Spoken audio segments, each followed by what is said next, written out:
Baada ya Harmonize kusema yeye ndiye msanii namba 1 na Alikiba ni msanii namba 2, that's why wanajiita Big 2. Siku ya leo msanii Rayvanny amekata utepe. Kwa maana gani?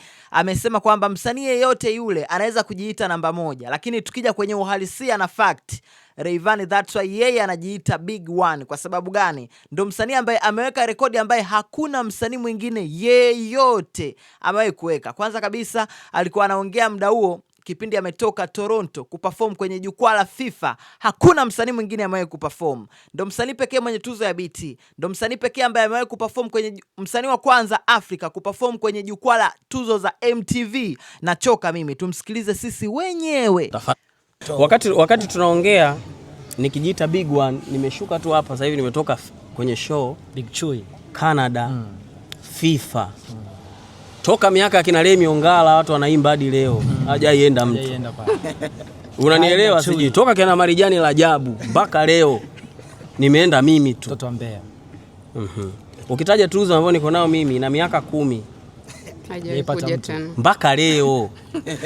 Na nomination ilipatikana tu juzi hapo ya Abby Chams.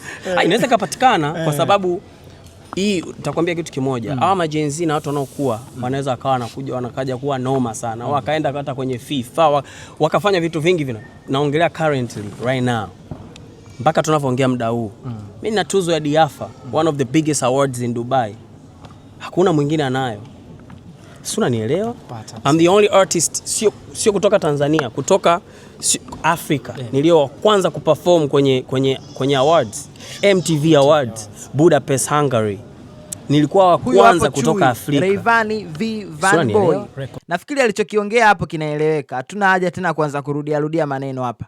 Toa maoni yako kwenye comment hapo. Unahisi alichokiongea hichi wewe unakichukuliaje? Unakizungumziaje? Mimi naitwa Bounce na mimi sasa hivi nitaanza kujiita the Big 1 jamani. Na wafua hao watangazaji wenu, na wafua hao wachambuzi wenu, afu mimi sio mchambuzi.